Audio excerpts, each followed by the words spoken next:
Magandang araw po muli sa lahat ng ating mga kababayan. Ito pa rin po ang inyong Vice-Gobernador dito sa lalawigan ng Marinduque, Vice Governor Lynn Angeles.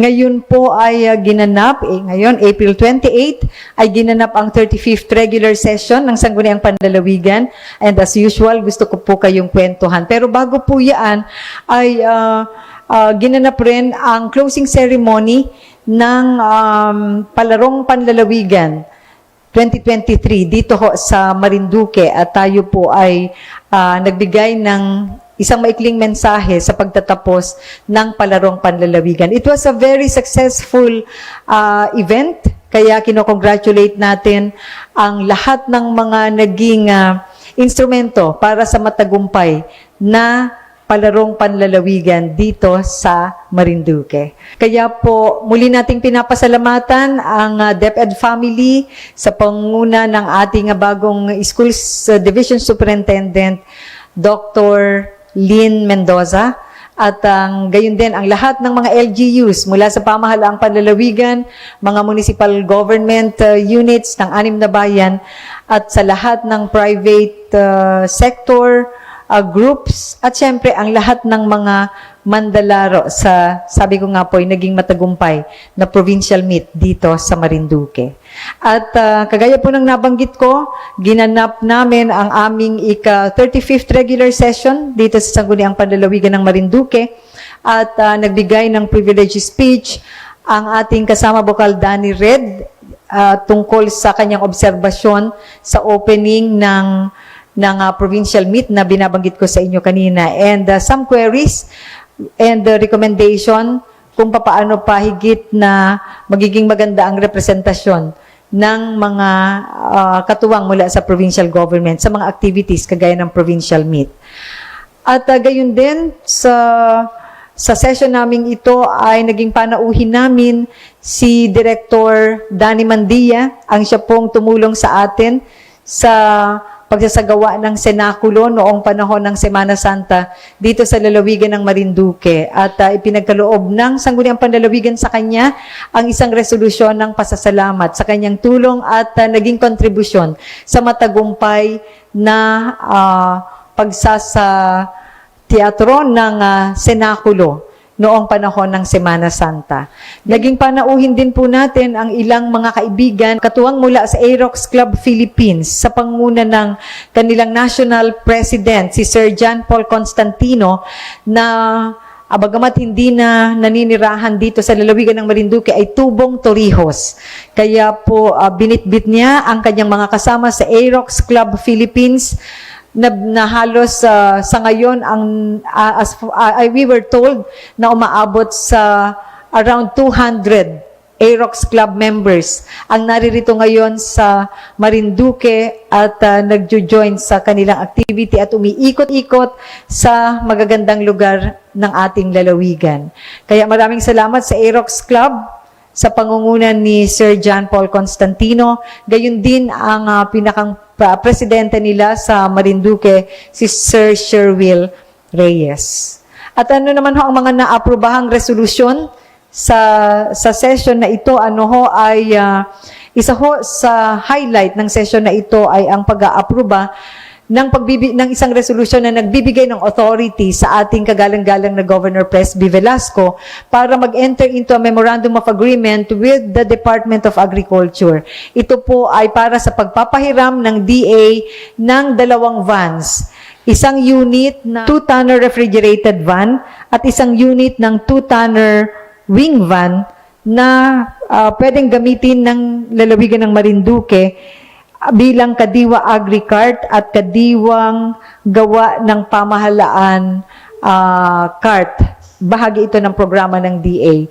At ito po'y mahalaga sa lalawigan sapagkat makakatulong ito sa pagsusuporta rin sa ating mga katuwang sa agrikultura para sa kanilang pagmamarket ng kanilang mga products. So for 1 year, na pwedeng ma-renew for another year, ay ipapahiram ng DA ang 2 2-tonner vans na ito para gamitin ng provincial government sa mga activities in line with kadiwang gawa ng pamahalaan at kadiwa agri-cart program. Salamat sa DA at naway makatulong po ito sa ating mga magsasaka at mangingisda dito sa lalawigan ng Marinduque sa pagmamarket ng kanilang mga products. Gayun din ay merong ipinasa na resolusyon na nag-appropriate ng 4,529,478 pesos para dagdag na pondo para po doon sa food packs na ibibigay ng pamahalaang pandalawigan sa mga senior citizen sa lalawigan ng Marinduque bilang bahagi ng, doon po sa mga qualified senior citizen, bilang bahagi ng parang milestone incentive sa kanila. Ito po ay kaugnay ng previous ordinance na aming naaprubahan regarding sa milestone incentives para sa qualified senior citizen sa lalawigan ng Marinduque.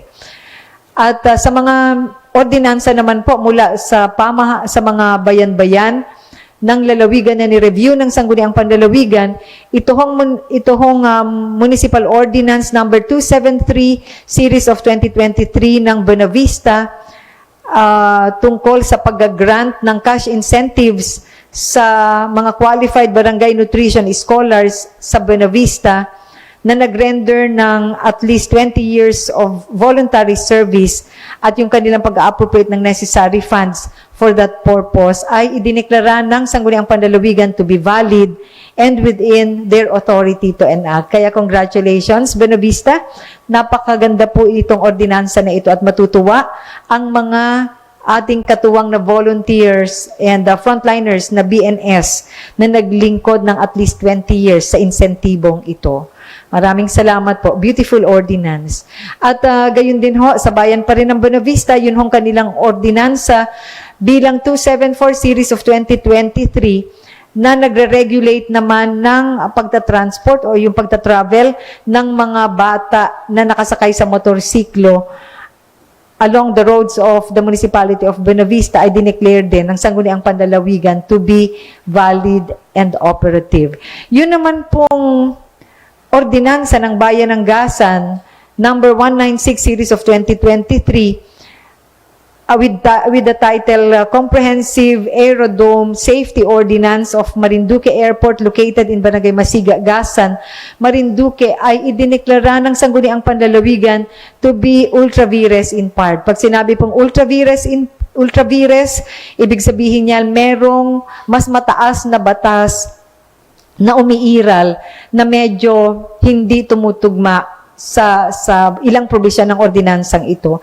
Kaya po, in particular, ay may provision ho kasi ang ordinansa na ito ng Bayan ng Gasan kung saan nire-regulate nila ang ilang activities within the airport. Ang bagay pong ito ay beyond the jurisdiction of the municipal government, beyond the jurisdiction and power of the Sanggunian to do dahil ang airport po is a national facility and it is being controlled by the proper agencies and the Bureau of the National Government. Kaya po medyo may konting may ilang provision doon sa ordinansa ng Bayan ng Gasan which has been declared ultra vires in part. At ito naman hong barangay Municipal Ordinance number 197 Series of 2023 ng Bayan ng Gasan pa rin na may titulong Ordinance Intensifying the ASF Disease Control Program ay idineclare naman na valid and within the power of the Sangguniang Bayan of Gasan and that LGU to enact.